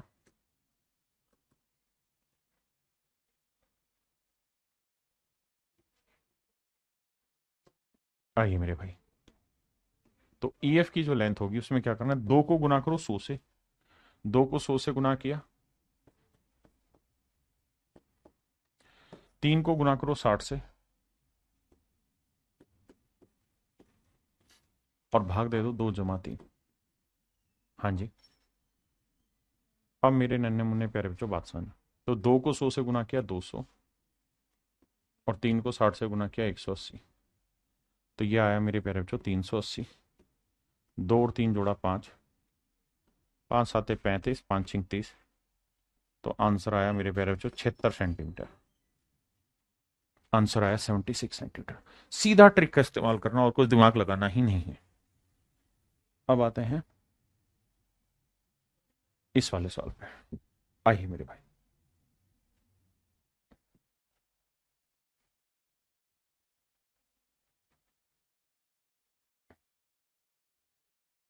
देखिए मेरे भाई, आपसे पूछा है ई सी डी की लेंथ बताइए। आपसे पूछा सी डी की लेंथ बताइए। अगर मेरे बेटा थोड़ा सा ध्यान दोगे ना तो आप समझ पाओगे कि ये वही केस है जो पीछे पढ़ के आएगा। ये ट्रेपीजियम है, ट्रेपीजियम में ये वाली साइड की लेंथ आपसे पूछी हुई क्या होगी। सेम वही चीज है जो आप पढ़ के आए, कुछ अलग करना ही नहीं है आपने। और अगर वही चीज है और अगर आप इसे रीड कर रहे हो तो बहुत खुशी की बात है, बहुत अच्छी बात है। अगर आप रीड कर रहे हो कि सर इसकी लेंथ निकालनी है, ये ट्रेपीजियम है, ये हमें 29 सेंटीमीटर दे रखी है, ये हमें 57 सेंटीमीटर दे रखी है। तो आसानी से इसे क्रैक आउट कर सकते हैं और उसका माध्यम होगा ये कि सर 3 को इससे गुना करो, 4 को इससे गुना करो। तो जो सीडी है बीच में, इस सीडी की लेंथ के लिए 3 को 57 से करेंगे, 3 7 21, 3 5 15 और 2 17, और 29 को 4 से करेंगे, 4 नीम 36, 4 दूनी 8 और 3 11, 116 बटे में 3 जमा 4। तो भैया 6 और 1 7 आया, 7 और 1 8 आया, 1 और 1 2, 287, और 3 और 4 7 आया, 7 से भाग देंगे, 7 चौक 28, 7 एकम 7। तो मेरे प्यारे बच्चों मेरा आंसर जो आएगा वो आएगा 41 सेंटीमीटर। कितना आएगा मेरे बच्चे? 41 सेंटीमीटर मेरा करेक्ट आंसर। हाँ है ना? क्या मेरी बात समझ पाए? तो एक कॉन्सेप्ट मैंने आपको फुल्ली तरीके से एक्सप्लेन कर दिया है, ये वाला कॉन्सेप्ट कि इस पे कैसे कैसे सवाल पूछ सकते हैं। वैसे जब ट्रेपीजियम आएगा तब मैं इस बात को और डिटेल में आपको समझाऊंगा।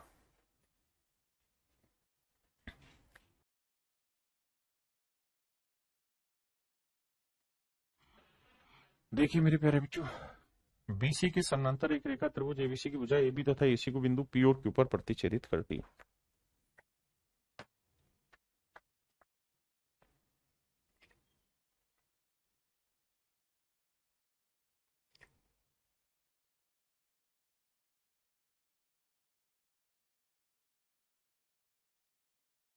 देखिए भाई, सवाल में कह रहा है कि ये कोई ट्रायंगल है मेरे प्यारे बच्चों, ए बी सी,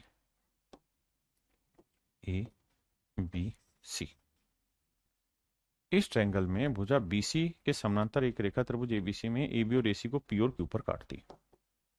तो मेरे प्यारे बच्चों ये कोई लाइन है जो पी और क्यू पे काटती है। This is P and this is Q. AP और क्यूसी बराबर है, कहता है एपी और क्यूसी दोनों बराबर। अब जरा ध्यान देना मेरे भाई, सवाल में कह रहा है एपी और क्यूसी दोनों भुजाएं आपस में बराबर है। एपी और क्यूसी दोनों साइडें बराबर है। पीबी की लेंथ है 4 यूनिट, पीबी की लेंथ है 4 यूनिट, तथा ए क्यू की लेंथ है 9। ए क्यू की लेंथ है 9। अब एपी की लंबाई ज्ञात करिए क्या होगी। बहुत प्यारा सवाल है, बड़े ध्यान से समझना। कह रहा जी ये जो लेंथ है ये 9, और ये जो लेंथ है यहां से यहां तक की 4 है। मेरे प्यारे बच्चों आप ये बात तो जानते हैं कि अगर ये दोनों लाइनें आपस में पैरेलल है तो इन करस्पॉन्डिंग साइड्स का रेशियो सेम होगा। ये x है तो ये वाली लेंथ भी x होगी, बिल्कुल। तो ये x बटे 4 बराबर होगा 9 बटे x, बिल्कुल ठीक है। x x गुना करेंगे, x के 9 चौक 36, x की वैल्यू आएगी 6। तो ये वैल्यू आ गई 6। मुझसे यही पूछ रहा था भाई एपी की लेंथ क्या होगी, तो एपी की लेंथ होगी मेरे प्यारे बच्चों 6 यूनिट। कितनी होगी मेरे भाई? 6 यूनिट। हाँ है ना?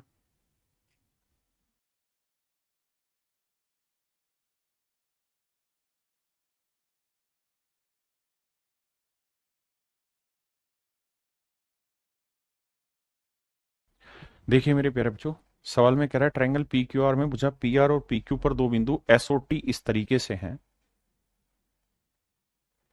कहता है जी एस और टी इस तरीके से हैं,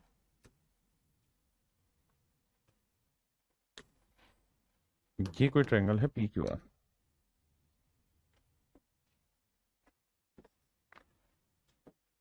पी क्यू आर में भुजा पी आर तथा पी आर तथा पी क्यू पर दो बिंदु एस तथा टी। कहता है दो पॉइंट है S O T.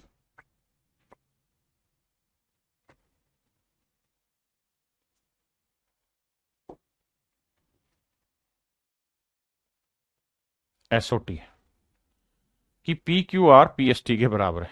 P Q are ये वाला जो एंगल है ये पी एस टी के बराबर है, ऐसा मैं नहीं, सवाल कह रहा है। पीटी 5 सेंटीमीटर है, पीटी 5 सेंटीमीटर है, पी एस 3 सेंटीमीटर है।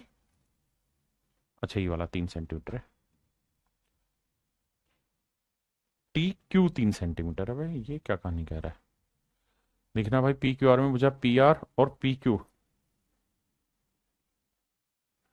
पी आर पे कोई बिंदु है एस, यहां मैंने गलत लिया।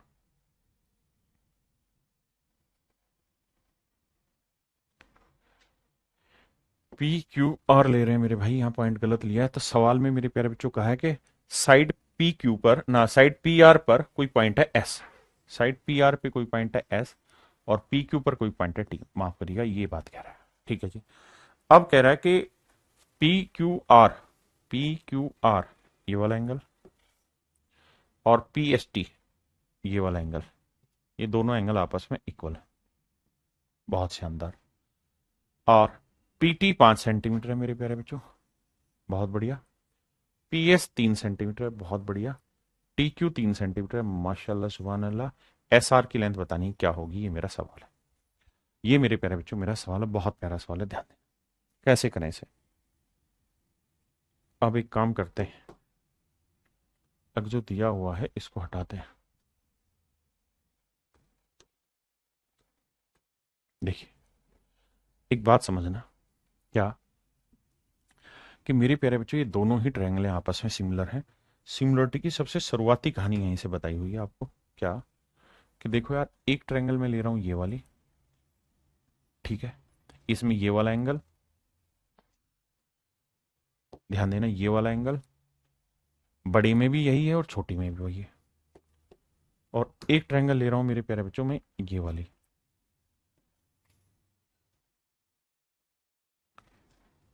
भाई दोनों ही ट्रायंगलों में P क्या है, कॉमन है। आपने कहा ठीक है, इसका ये वाला एंगल सफेद वाली का और इस वाले का ये वाला एंगल दोनों बराबर, आपने कहा ये भी ठीक है। तो इसका मतलब ये दोनों की दोनों ट्रायंगलें आपस में सिमिलर हो गई। कौन कौन सी दो ट्रायंगलें सिमिलर हो गई sir? Triangle P T S similar है किसके? Triangle P. अब एस किसके बराबर है? क्यू के, तो यहां आएगा पी आर क्यू के। इसका मतलब ये हुआ मेरे बच्चे कि ये वाला एंगल तो हो गया तीनों में कॉमन, मतलब छोटे वाले में भी वही है और बड़े वाले में वही है, ये एंगल इसके इक्वल है। तो ये तीसरा एंगल इसका ये वाला है, तो इसका तीसरा वाला एंगल ये वाला है, बिल्कुल ठीक है। अब आते हैं आगे कि सर अगर ये बराबर हैं तो भैया रेशियो इशो बनाते हैं, इसका कुछ सेट करते हैं। तो छोटी ट्रायंगल में मुझे ये बताना, इसके सामने वाली साइड क्या है? कर्लिंग के सामने वाली 3 सेंटीमीटर, और बड़ी ट्रायंगल में कर्लिंग के सामने वाली साइड क्या है? 5 और 3 8 सेंटीमीटर। यहां डबल लाइन के सामने वाली साइड एंगल है 5, और यहां डबल लाइन के सामने वाली साइड है 3 जमा x। देखो 3 को 3 से क्या, 9 जमा 3x, 8 5 40, 3x बराबर 31। x की वैल्यू आई मेरे प्यारे बच्चों 31/3। x की वैल्यू आई 31/3। x की वैल्यू है मेरे भाइयों 31/3 सेंटीमीटर। तो एस आर पूछा था, एस आर को ही हमने x माना, तो आंसर आएगा 31/3 सेंटीमीटर। हाँ है ना? आइए आइए बताइए।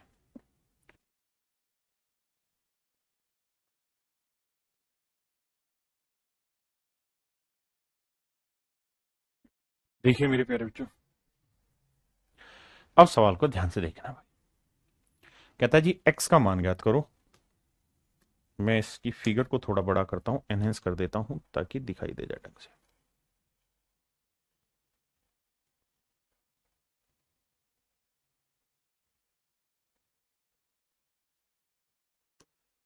आए ना मेरे बच्चों, और ध्यान से मेरी बात सुनो। देखो मेरे प्यारे प्यारे बच्चों, ये वाला एंगल 90 डिग्री है, आपने कहा जी बिल्कुल है। तो किसी त्रिभुज के तीनों कोणों का योग 180 होता है, बिल्कुल। तो अगर मेरे बच्चे ये 90 है, इसे मैं थीटा मान लूं, इस वाले एंगल को, या इस वाले एंगल को मैं थीटा मान लूं, इस वाले कोण को अगर मेरे भाई मैं थीटा मान लेता हूं, तो ये 90 डिग्री, ये थीटा है, तो ये वाला एंगल क्या आएगा साहब? ये वाला जो एंगल है ये आएगा 90 माइनस थीटा, क्योंकि तीनों कोणों का योग 180 होता है। बिल्कुल ठीक है, आपने कहा जी सही बात है। दूसरी बात, भाई हर चीज में सो ट्रिक थोड़ी लगेगी, सिमिलरिटी है। आपको रीड करना है आंख से और 2 ही सेकंड में सवाल टूट जाएगा, लेकिन वो रीड करने की हैबिट तो तैयार होगी ना धीरे धीरे। अब एक बात बताना है, ये जो 90 डिग्री है, इसको मैं, दिखाई दे ही रहा है तुम्हें 90 डिग्री, तो जरूरत क्या लिखने की ऐसे? बेटा एक बात बताना, ये 90 डिग्री है, दिखाई दे रहा है, हाँ जी सर। अब मेरे बच्चों ये स्ट्रेट लाइन जो है, स्ट्रेट लाइन पे बने एंगल का सम 180 डिग्री होता है, बिल्कुल होता है। सर ये 90 है, तो इन दोनों नागिनों का जोड़ 90 होगा, इसका और इसका, हाँ, तो ये 90 माइनस थीटा है, तो ये क्या होगा? थीटा होगा।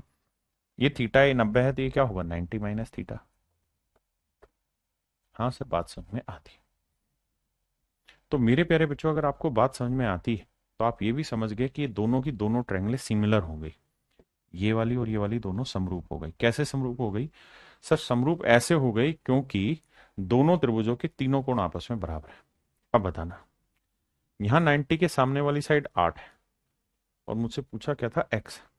तो वहां है मुझे थीटा का, देखो, तो यहां 90 डिग्री के सामने वाली साइड 8 है, बहुत बढ़िया। यहां 90 के सामने वाली साइड क्या है? 4, बहुत सुंदर। अब यहां थीटा के सामने वाली साइड 6 है, और वहां थीटा के सामने वाली साइड हो गई एक्स। और ultimately what I have to find X value, 4 दूनी 8, 2 तिया 6,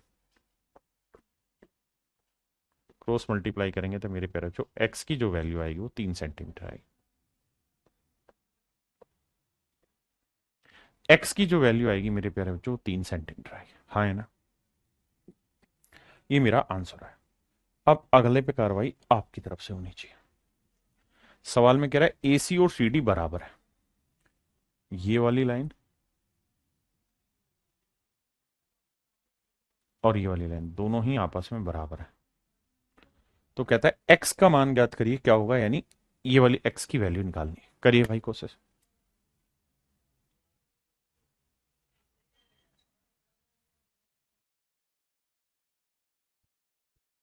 देखिए मेरे भाई, इस कहानी को भी अब समझने की कोशिश करते हैं।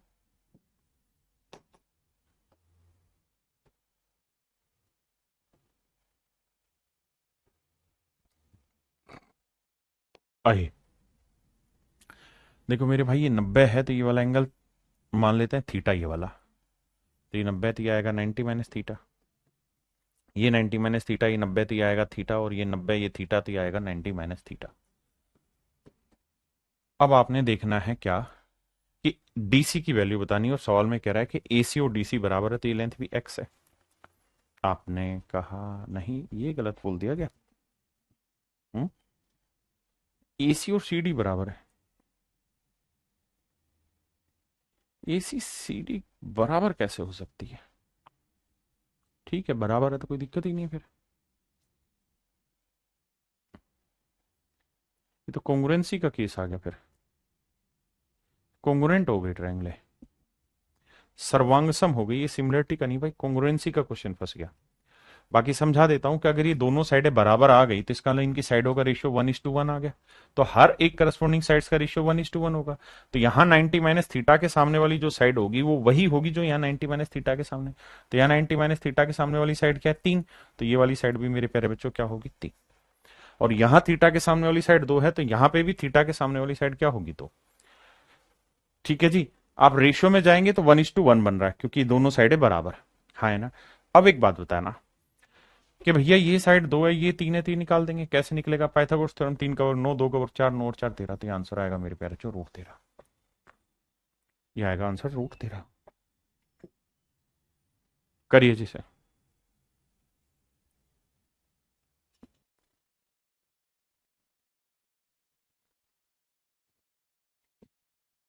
देखिए मेरे प्यारे बच्चों, ध्यान से मेरी बात सुनिए। सेम सवाल है, कह रहा है एक्स का मान ज्ञात करना है, क्या होगा। मैं इसको थोड़ा बड़ा करके समझाने की कोशिश करता हूं। देखिए ये बात तो आप जानते ही हैं कि कॉन्ग्रुएंट होंगी, ना सिमिलर होंगी, क्योंकि ये थीटा होगा तो ये 90 माइनस थीटा होगा। आपने कहा ओके रिपोर्ट है सर, ये 90 है, ये 90 माइनस थीटा, तो ये हर हाल में थीटा होगा और ये 90 माइनस थीटा हो जाएगा। बिल्कुल सही बात है। अब सर हम ये करेंगे कि यहाँ थीटा के सामने 10 है, मुझे क्या चाहिए एक्स, तो यहाँ 90 माइनस थीटा के सामने वाली साइड एक्स, और यहाँ 90 माइनस थीटा के सामने वाली साइड आई 4। यहां थीटा के सामने वाली साइड 10, और यहां थीटा के सामने वाली साइड आई मेरे प्यारे बच्चों 5। 5 एकम 5, 5 दूनी 10, तो मेरे प्यारे बच्चों एक्स की जो वैल्यू आई वो आई 8 सेंटीमीटर।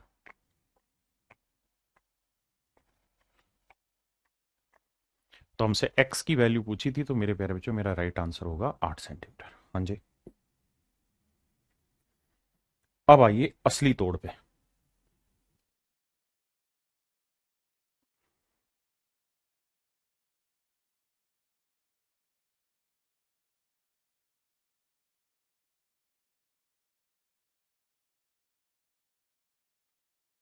देखना मेरे प्यारे बच्चों, मैं 2 ट्रायंगल ले रहा हूं। एक ट्रायंगल ये, आपने कहा जी ले लो, एक ट्रायंगल मैंने ये ले ली। एक ट्रायंगल मैं ले रहा हूं मेरे प्यारे बच्चों ये, आपने कहा जी ले लो। दोनों में देख रहे हो ना, बी कॉमन है, 2 ट्रायंगल मैंने लिया। और मेरे बच्चे आपको लेनी नहीं है ऐसे, ये ट्रायंगल में से ही काम होगा, लेकिन अभी क्या है कि शुरुआत है तो थोड़ा वक्त लगता है सीखने में। कोई दिक्कत नहीं, समझने की कोशिश करो। डी ई, भाई एंगल बी दोनों ही त्रिभुजों में सेम है, यहां पे भी एंगल बी ही है, यहां ए है और यहां सी है। मेरे प्यारे बच्चों ये वाली लेंथ है 6, ये वाली लेंथ है 4, ये वाली पूरी लेंथ है 6 और 2 8, और ये वाली लेंथ है 8 और 4 12। भाई पूरी लेंथ 8 और 4 12 सेंटीमीटर, ये वाली लेंथ है 8 सेंटीमीटर, ये वाली लेंथ है x सेंटीमीटर। मैं सबसे पहले आपसे सवाल में ये जानना चाहता हूं कि ये बताइए क्या ये दोनों त्रिभुजें समरूप हैं कि नहीं है। क्या ये दोनों त्रिभुजें मेरे प्यारे बच्चों समरूप हैं या नहीं, मुझे सबसे पहले बताइए। आप कहेंगे हाँ सर दोनों की दोनों ट्रायंगलें सिमिलर है। कैसे सर, आप एक कॉन्सेप्ट बताए रहे, क्या कॉन्सेप्ट बताए रहे सर, हम एक कॉन्सेप्ट बताए रहे भैया कि अगर ये 2 ट्रायंगल है और दोनों ही ट्रायंगल में ये वाला एंगल सेम है, थीटा है, ये वाला कोण भी मेरे प्यारे बच्चों थीटा है। अगर दोनों ही त्रिभुजों में ये दोनों कोण सेम है, थीटा थीटा है, और ये वाली साइड मान लीजिए 10 है और ये वाली साइड 20 है, ये वाली साइड 8 है और ये वाली साइड 16 है, और मैं आपसे कहूं कि मेरे प्यारे बच्चों मुझे बताओ क्या ये दोनों ट्रायंगल सिमिलर हैं?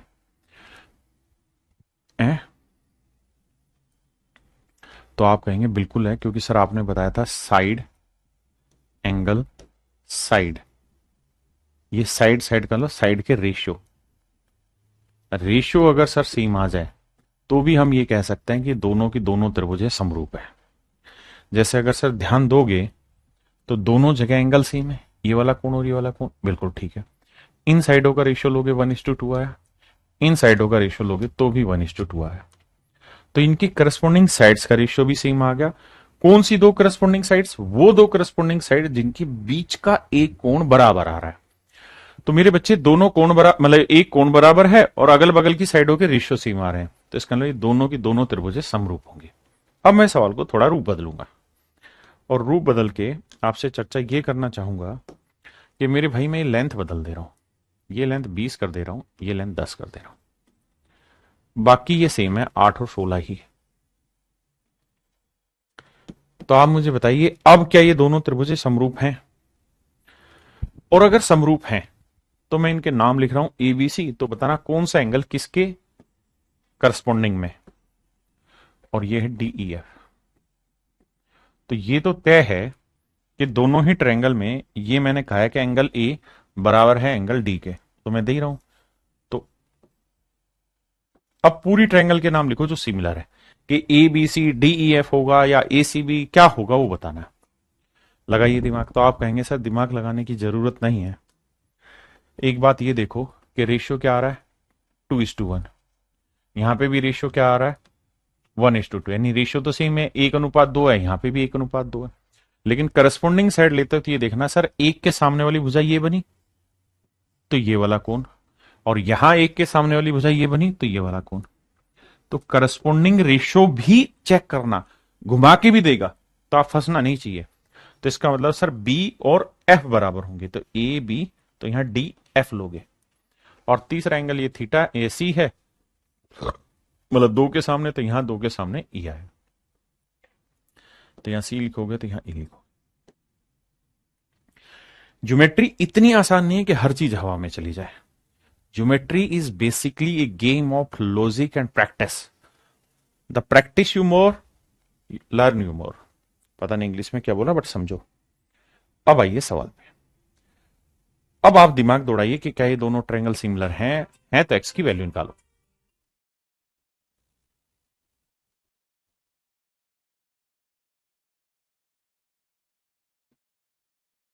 देखिए मेरे भाई, ध्यान से समझिए मेरी बात। गड़बड़ होगी। गड़बड़ क्यों होगी? गड़बड़ ये होगी कि ये देखना कि ये रेशियो है 2 दूनी 4, 2 तिया 6, 2:3। यहां पे भी रेशियो देखेंगे तो 4 दूनी 8, 4 तिया 12, 2:3। रेशियो दोनों जगह सेम है। तो मेरे प्यारे बच्चों, बी एंगल दोनों जगह कॉमन था और ये रेशियो 2:3 सेम आया। तो ये साइड रेशियो और उनके बीच के एंगल की वजह से सिमिलर हो रही है। ठीक है जी। अब यहां 3 के सामने ये कौन है, तो ये 3 डंडे खींच दिए। यहां 3 के सामने ये कौन है, तो 3 डंडे खींच दिए। यहां 2 के सामने ये कौन है, 1 डंडा खींच दिया। यहां 2 के सामने एक कौन है, ये डंडा। ये सिर्फ पहचान के लिए कौन सा किसके सामने करस्पॉन्डिंग हो गया। अगर मैं कहता कि दोनों ट्रायंगल सिमिलर है, लेकिन ये बताओ किस नाम से रखा जाए, तो आप कहेंगे देखो सर बी तो दोनों ही जगह आएगा क्योंकि बी तो सेम है। अब ये देखो ई किसके बराबर है, ई में 3 डंडे, तो ई बराबर है ए के। ई बराबर है ए के। और फिर यहां डी है तो यहां बचा है सी मेरे भाई, तो यहां डी है तो यहां सी। ऐसे ही सिमिलर होंगे। अब सर अगर सिमिलर होगी तो हर एक करस्पॉन्डिंग साइड्स का रेशियो सेम होना, इसमें कहां दिक्कत है आपको? एक्स निकालना है तो कॉमन एंगल के सामने वाली साइड एक्स, यहां कॉमन एंगल के सामने वाली साइड 8। हाँ जी, बहुत बढ़िया। दूसरा, अब यहां ये बताना, ये 3 एंगल वाली वाईफाई के टावर के सामने वाली साइड की लेंथ 12 है। बिल्कुल। तो यहां 3 एंगल वाईफाई के सामने वाली साइड की लेंथ 6 है। तो 6 कम 6, 6 दूनी 12, तो एक्स की वैल्यू आई मेरे प्यारे 8 दूनी 16। अब बताइए मजा आया कि नहीं आया? सवाल सुन, आया कि नहीं आया? बढ़िया लग रहा है मजा सिमिलरिटी के सवाल पढ़ पढ़ के। मैंने ट्रेपीजियम सिखा दिया, सारी चीजें सिखाने लग रहा हूं जो सिमिलरिटी से टूट रहा है। अगला प्रैक्टिस आपने करना है।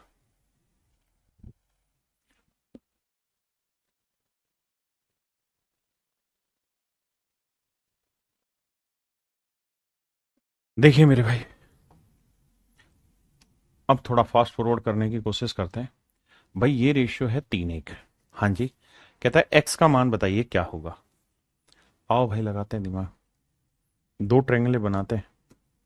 पहले तो ये वाली ट्रायंगल बना लेते हैं, उठा के टेक दीजिए। दूसरी ये वाली ट्रायंगल बना लेते हैं, उठा के टेक दिया है। दोनों में ही मेरे लाला ए की वैल्यू सेम है। ये 3 है, ये 1 है। यहां पे भी ए वही है। ये है बी और ये है सी मेरे प्यारे बच्चों। बीसी की वैल्यू पूछी जिसको हमने एक्स माना। ये लेंथ है 3 और 2 5, और ये 14 और 1 15। ठीक है मेरे बाबू, ए एंगल जो है ना वो दोनों ही केसेज में सेम है। अब सिस्टम चेक करोगे तो 1 3 आ रहा है, यहां पे भी देखोगे 5 एकम 5, 5 3 15, 1 3 आ रहा है। आपने कहा हाँ, तो यहां 3 के सामने एंगल बी है,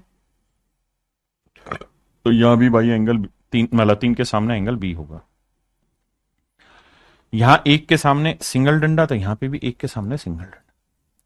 अब हमें सारी कहानी सेट करनी। अब मुझे निकालना एक्स, तो डबल के कॉमन एंगल के सामने वाली साइड एक्स। यहां कॉमन एंगल के सामने वाली साइड हमको नहीं दे रखा है, 3 है। 3 है। अब मेरे भाई यहाँ वाईफाई के टावर के सामने वाला है 3 है, ये 3 था सॉरी, और यहां वाईफाई के टावर के सामने वाला 15 है। तो 3 एकम 3, 3 5 15। तो मेरे भाई कहाँ गड़बड़ कर रहे हैं? देखो यार, मैंने डबल एंगल के सामने वाली साइड एक्स ली, मान ली बात। फिर मैंने क्या किया कि यहाँ 3 था, यहाँ 3 था, टावर के सामने वाली साइड मैंने 3 ले ली, वहां यहाँ मैंने गड़बड़ किया, यहाँ मैंने गड़बड़ किया। क्या गड़बड़ किया कि देखो, मैंने पहले यहाँ बड़ी ट्रायंगल ली, इसके सामने एक्स है, तो यहाँ पे इसके सामने 3, तो दोबारा भी बड़ी ट्रायंगल लूंगा कि इस टावर के सामने वाली साइड 15 है, तो यहां टावर के सामने वाली साइड है 3। 3 से 3 काटा तो एक्स की वैल्यू है 15। ऑप्शन डी, ऑप्शन डी, माफ करिएगा, मैंने रेशियो गलत। यानी पहले अगर बड़ी ट्रायंगल ली है फिर छोटी, तो दूसरी बार भी बड़ी फिर छोटी, तीसरी बार भी बड़ी फिर छोटी, तब ये काम होगा, अदरवाइज नहीं। करिए भाई कटाक से। देखिए मेरे बच्चे, कर रहे हो भाई? बताओ बताओ। 36 का डी, गुड। ये आखिरी सवाल है बस सिमिलरिटी का। फिर देखिए मेरे नन्हे मुन्ने प्यारे बच्चों, अब आइए आगे। अगर थोड़ा सा रिलैक्स मूड हो जाए तो ये समझ में आता है, हर चीज लिखनी ना पड़े, अलग ट्रायंगलें ना बनानी पड़े मेरी तरह। आपको ये समझना होगा कि ट्रायंगल के अंदर ही डाटा फीड सेट करना होगा माइंड में, ए डी ई। और शुरुआत जो होगी ना वो हमेशा ही बेसिक से होती है, ए बी सी, यानी धीरे धीरे सीखने से होगी। सीखा कैसे जाए वो चरण मैं बता रहा हूं, पक्का? अब आइए, अब ये 4 है, ये 2 है, और ये 4 है। यहां बात करें तो ये 4 2 6 है, ये 2 और 10 12 है, और ये एक्स है। देखो यार, एंगल ए दोनों जगह कॉमन है, बिल्कुल है। यहाँ रेशियो देखे कॉमन एंगल के साथ 1:2, यहाँ पे भी 1:2, बिल्कुल ठीक है। तो बेटे एक बात बताओ, ये रेशियो 2 एकम 2, 2 दूनी 4, 1 2 है, यहाँ पे भी 1 2 है, तो यहाँ 1 के सामने वाला ये वाला एंगल बना, तो यहाँ इस 6 के सामने वाला ये वाला एंगल बना। समझ गए ना? रेशियो लोगे 1:2 आया, और ये रेशियो भी 1:2, तो 1 के सामने वाला लिया, ठीक है जी। अब 2 के सामने ये वाला है, तो ये 3 डंडे खींच दिए, तो यहां 2 के सामने ये 3 डंडे खींच दिए। माफ करिए। अब जो चाहिए उठा के रेशियो ले लो यार। हमें चूंकि एक्स निकालना है, तो कॉमन एंगल के सामने वाली साइड बड़े में एक्स है, तो छोटे वाले में कॉमन एंगल के सामने वाली लेंथ 4, बड़े वाले में अब 3 वाईफाई टावर के सामने वाली साइड 12 है, तो छोटे में वाईफाई टावर के सामने वाली साइड 4 है। 4 से 4 कटा तो मेरे पेरे बच्चों एक्स की वैल्यू 12। अब धीरे धीरे आपको समझ आ जाएगी कि किसके सामने कौन सी साइड आएगी और कैसे बनेगी बात। हाँ है ना? 12 मेरा आंसर है, दैट इज ऑप्शन बी। और मजा आ गया, हाँ है ना? अब बढ़ते हैं मेरे प्यारे बच्चों अगले कॉन्सेप्ट की ओर, और अगला कॉन्सेप्ट है एरिया से रिलेटेड। क्या है कॉन्सेप्ट समझिए। कॉन्सेप्ट ये है कि भैया अगर दो ट्रायंगल आपस में सिमिलर हैं,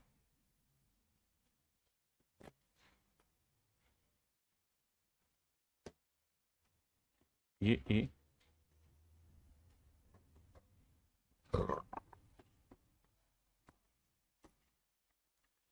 अगर सवाल ने कह रखा है कि दोनों ट्रायंगल आपस में सिमिलर है, तो मेरे प्यारे बच्चों इन दोनों ही ट्रायंगल के एरिया का जो रेशियो होगा,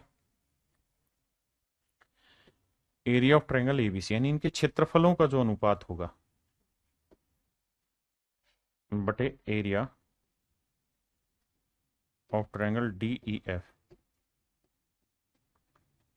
एरिया ऑफ ट्रायंगल डीईएफ, इनके एरियाज का जो रेशियो होगा वो वही होगा जो इनकी करस्पॉन्डिंग साइड्स का रेशियो है। तो ए बी बटे डी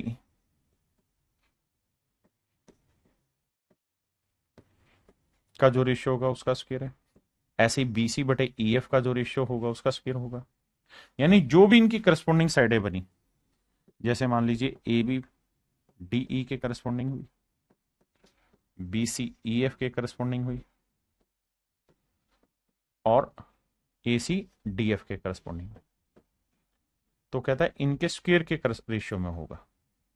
आप कहेंगे जी स्क्वायर के रेशियो में क्या होगा, क्यों होगा? उसकी कहानी को भी समझाता हूं, 1 सेकंड का वक्त देना। देखो यार, स्क्वायर के कहा रेशियो में इसलिए होगा जैसे एग्जाम्पल के तौर पे समझाऊं, अगर मान लीजिए दोनों ट्रायंगल सिमिलर है, अगर सिमिलर है तो इनकी मान लीजिए साइड का रेशियो 2:3 है। मान लेते हैं ये साइड 3x होगी तो ये 2x होगी, रेशियो तो 2:3 होगा। अब इनमें जो एल्टीट्यूड डलेगा, यहां से जो एल्टीट्यूड डाला और यहां से जो एल्टीट्यूड डालेंगे, इन एल्टीट्यूड की लेंथ का रेशियो भी तो 2:3 ही होगा। ये समझा चुका हूं कि अगर दो ट्रायंगल सिमिलर हैं तो जो रेशियो उनकी हर एक करस्पॉन्डिंग साइड्स का होगा वही उनके पेरीमीटर का भी होगा, वही उनके अल्टीट्यूड की लेंथ का भी रेशियो होगा। तो ये 2x 3x है तो मेरे पैरामीटर ये भी 2k होगा तो ये 3k होगा, यानी मल्टीपल डिफरेंट होगा बट रेशियो 2:3 होगा। बिल्कुल ठीक है। अब तो मेरे भाई इस ट्रायंगल के एरिया बताओ तो हाफ इंटू बेस हुआ 2x और हाइट होगी 2k। भाई इस वाली ट्रायंगल के एरिया बताओ तो हाफ बेस हो गया 3x और हाइट हो गई 3k। अब 1/2 से 1/2 गया, x से x गया, k से k गया, यहाँ आया 2×2 4 यानी 2 का वर्ग, और यहाँ आया मेरे प्यारे बच्चों 3×3 यानी 3 का वर्ग। तो आपने देखा ना कि जो इनकी साइडों का रेशियो था, एरिया हमेशा ही उसके स्क्वायर के रेशियो में आया। अब एरिया के स्क्वायर में होगा। ऐसे ही मेरे प्यारे बच्चों जो भी इनका करस्पॉन्डिंग पेरीमीटर होगा, perimeter of triangle A B C upon में perimeter of triangle D E F, इनके भी स्क्वायर के रेशियो में होगा। ऐसे इनकी मीडियन हो, ऐसे इनका एंगल बाइसेक्टर हो, ऐसे इनका एल्टीट्यूड हो, इन सब के भी स्क्वायर के रेशियो में होगा। इसी बात को यहां डिटेल में बहुत अच्छे से लिखवाया गया है कि भैया इनकी जो हाइट होगी उसके भी स्क्वायर में, इन रेडियस होगी, सरकम रेडियस होगी, मतलब हर एक चीज के रेशियो में इनकी वैल्यूज होंगी। अब इसी आधार पर हम पहला सवाल ले रहे हैं।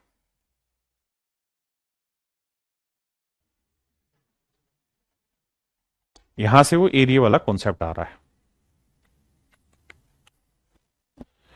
देखिए मेरे भाई सवाल में कह रहा है दो समरूप त्रिभुजों का क्षेत्रफल 81 सेंटीमीटर और 49 वर्ग सेंटीमीटर है। मैंने आपको एक चीज अभी समझाई क्या, कि भाई अगर दो ट्रायंगल सिमिलर हैं, अगर दो त्रिभुज आपस में समरूप हैं, तो इनकी करस्पॉन्डिंग साइड्स का रेशियो, करस्पॉन्डिंग लेंथ्स का रेशियो, लेंथ की स्पेलिंग LENGTH, लेंथ का रेशियो अगर A:B है, करस्पॉन्डिंग लेंथ में सब कुछ लिखा है अभी कि आपका एरिया ना हो, माफ करिए, करस्पॉन्डिंग पेरीमीटर हो सकता है, करस्पॉन्डिंग साइड हो सकती है, करस्पॉन्डिंग एल्टीट्यूड हो सकता है, ईच एंड एवरीथिंग। तो मेरे प्यारे बच्चों इनके एरिया का जो रेशियो होगा वो क्या होगा, वो इनकी करस्पॉन्डिंग साइड्स का स्क्वायर होगा, यानी A²:B²। अब मोटी और बड़ी बात क्या कहना चाह रहे हो, मैं आपको ये कहना चाह रहा हूं कि भाई अगर साइड का रेशियो दे रखा है तो उसका स्क्वायर कर देंगे, एरिया आ जाएगा। लेकिन अगर मेरे प्यारे बच्चों एरिया का रेशियो देके साइड का रेशियो पूछे तो स्क्वायर रूट करना पड़ेगा, क्योंकि एरिया स्क्वायर होता है तो साइड की लेंथ स्क्वायर रूट करना होगा। इस सवाल में ध्यान दो, आपको यही कह रहा है कि भाई दो ट्रायंगल है, दोनों सिमिलर है, इनके एरिया जो है दीज आर बेसिकली 81 एंड 49। तो इनकी करस्पॉन्डिंग हाइट का रेशियो बताइए क्या होगा, हाइट का मतलब लेंथ जो भी है। तो भैया इनका स्क्वायर रूट करो, 81 का वर्गमूल 9, 49 का वर्गमूल 7, तो आंसर आएगा option A is your right answer. हाँ है ना। अब ऐसा नहीं होगा कि सारे सवाल बिल्कुल आसान कराए जाएंगे, भाई धीरे धीरे शुरुआत आसान से होगी, लेकिन अगला स्टेप तो आपको उठाना होगा।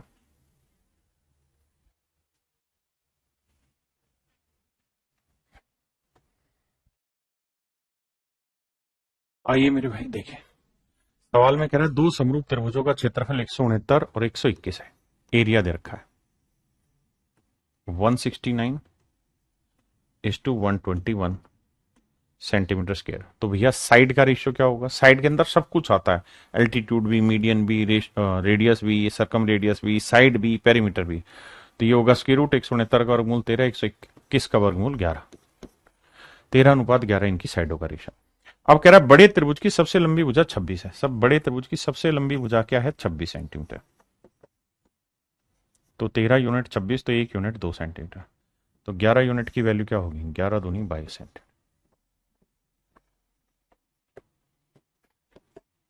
तो बड़े त्रिभुज की सबसे ना छोटे त्रिभुज की जो सबसे लंबी भुजा वो क्या होगी 22।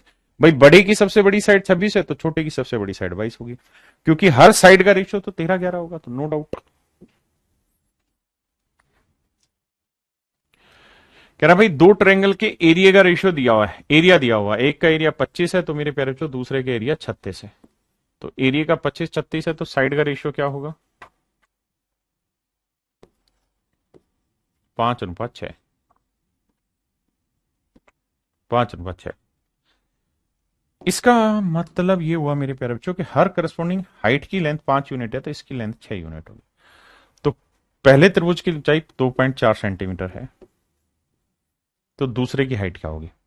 तो मेरे बच्चे आंख बंद करके देखो कि 5 यूनिट 2.4 है तो 1 यूनिट की वैल्यू बटे 5, तो 6 यूनिट की वैल्यू कितनी होगी? गुना 6। पॉइंट हटाएंगे 10 आएगा। अब भैया 24 छिके 144 बटे 50, 50 को 5 × 10 लिखते हैं। 5 से भाग दोगे 5 दूनी 10, 5×8 = 40 और उसके बाद 5×8 = 40, 28.8, 10 है तो 2.88, तो आंसर आएगा बी ऑप्शन। तो मेरे प्यारे बच्चों आंसर होगा बी 2.88। कहता है कि साइडों का रेशियो 6:9 है, संगत ऊंचाइयों का अनुपात 6:9 है, तो 3 दूनी 6, 3 × 9। तो अगर रेशियो 2:3 है तो एरिया होगा 4:9। आप कहेंगे हाँ भाई करस्पॉन्डिंग साइड्स का स्क्वायर ही तो होना है रेशियो एरिया का।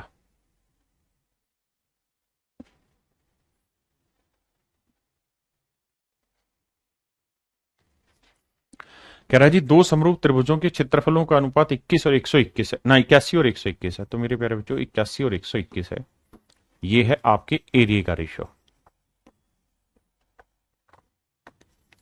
तो मेरे नन्हे मुन्ने प्यारे बच्चों इनकी साइड्स का रेशियो क्या होगा? वर्गमूल 81 का वर्गमूल 9 और 121 का वर्गमूल 11, 9:11। अब कह रहा है पहले त्रिभुज की ऊंचाई है 4.5 सेंटीमीटर, 4.5 सेंटीमीटर, तो दूसरे त्रिभुज की ऊंचाई याद करिए क्या? तो आप जानते हैं कि 9 का आधा है तो 11 का आधा कितना हो जाएगा? 5.5 सेंटीमीटर। 5.5 सेंटीमीटर।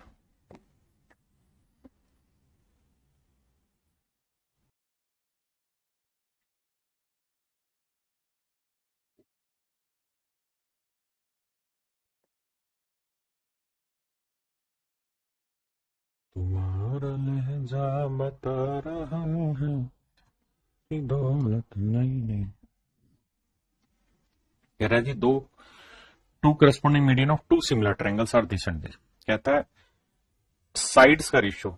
मेरे प्यारे बच्चों मैंने कहा कि साइड के अंदर सब कुछ आता है, साइड भी आता है, मीडियन भी आता है, एंगल वाई सेक्टर भी आता है, अल्टीट्यूड जिसे हम हाइट भी कहते हैं वो भी आता है, पेरीमीटर भी आता है, सब आता है।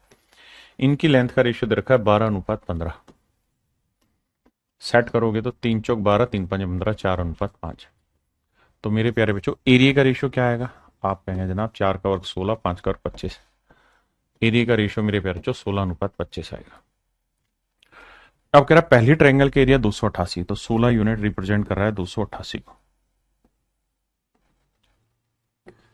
तो भैया 1 यूनिट की वैल्यू क्या होगी? 16 × 16 बचा कितना भैया? 16×8 = 128, तो 25 × 18, 18×5 = 90, 18×2 = 36 और 9 = 45, 450। बात पल्ले पड़ रही कि नहीं भाई?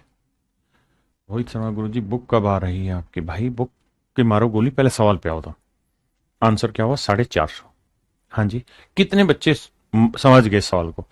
बताओ भाई, उसी से तो हम असेस कर पाएंगे अपने आप को। जल्दी से कमेंट करो कितने बच्चे समझ गए इस चीज को। तुम्हारा लहजा बता रहा है। एक बच्चा है सुमन ठाकुर, आप बार बार डोट डोट डाल के इतने कमेंट कर रहे हैं कि जेन्युइन बच्चों के कमेंट नहीं देख पा रहे। ये आपका फर्स्ट एंड लास्ट वार्निंग है, इसके बाद आप इस तरह से कमेंट करे जाएंगे फालतू के तो उठा के ब्लॉक कर दिया जाएगा, ध्यान रखना।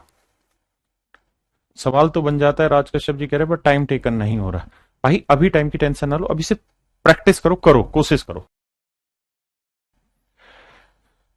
हमारी तुम्हारा लहजा नया नया है। देखिए मेरे प्यारे बच्चों, ये ट्रायंगल है, इस ट्रायंगल में सवाल में कह रहा है कि भैया बीसी के पैरेलल एक लाइन है, डीई होगी लाइन। ये हमने एक लाइन ले ली DE, A B C. DE जो है पैरेलल है बीसी के। If AD is to DB 2:3, कहता है ये ratio 2:3। Then the ratio of ADE is to DECB. मेरे प्यारे बच्चों बड़ी सिंपल सी बात है, दो ट्रायंगल है, एक ट्रायंगल है एडीई और एक ट्रायंगल है मेरे प्यारे बच्चों एबीसी। आपने कहा तो मेरे प्यारे बच्चों ये बताओ इनकी साइड की लेंथ का रेशियो क्या है। दोनों जब पैरेलल हो गई तो सिमिलर हो गई, तो छोटे वाले की साइड 2 है तो बड़े वाले की साइड 2 और 3 5 है। तो साइड की लेंथ का रेशियो अगर 2:5 है तो बाबू एरिया का रेशियो क्या होगा 4:25। बिल्कुल ठीक है, मतलब पूरी बड़ी ट्रायंगल के एरिया 25 है तो छोटी ट्रायंगल के एरिया कितना होगा 4। ध्यान दे रहे हो ना, क्योंकि छोटे की साइड 4 है तो छोटे का एरिया 4, तो पूरी बड़ी का एरिया 25, 25 में से 4 घटाया तो ये बचा 21। तो जो क्वाड्रिलेटरल बच गई डीईसीबी या बीसीईडी, इसका जो क्वाड्रिलेटरल का एरिया होगा वो 21 होगा। तो आंसर आएगा 4:21। Option C is your right answer. आइए मेरे बच्चे,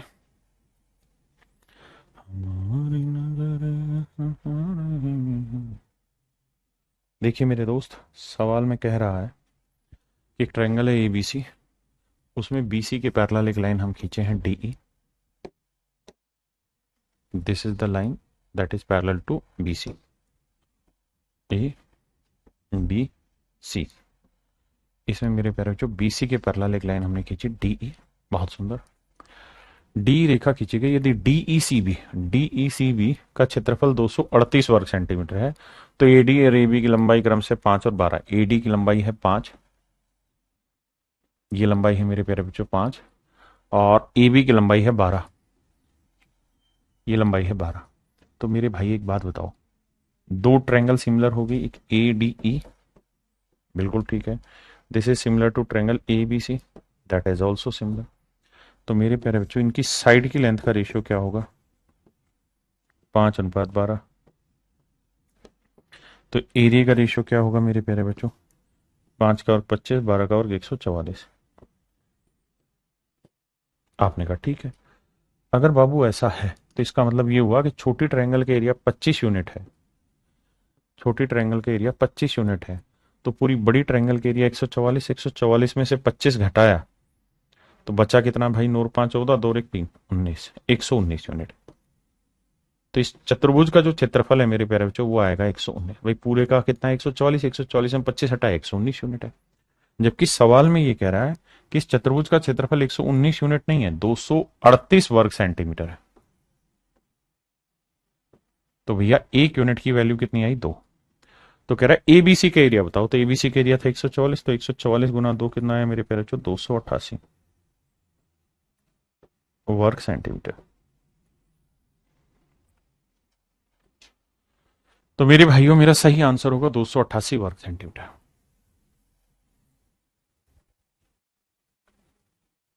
तो मेरे भैया मेरा राइट आंसर जो होगा 288 सेंटीमीटर स्क्वायर।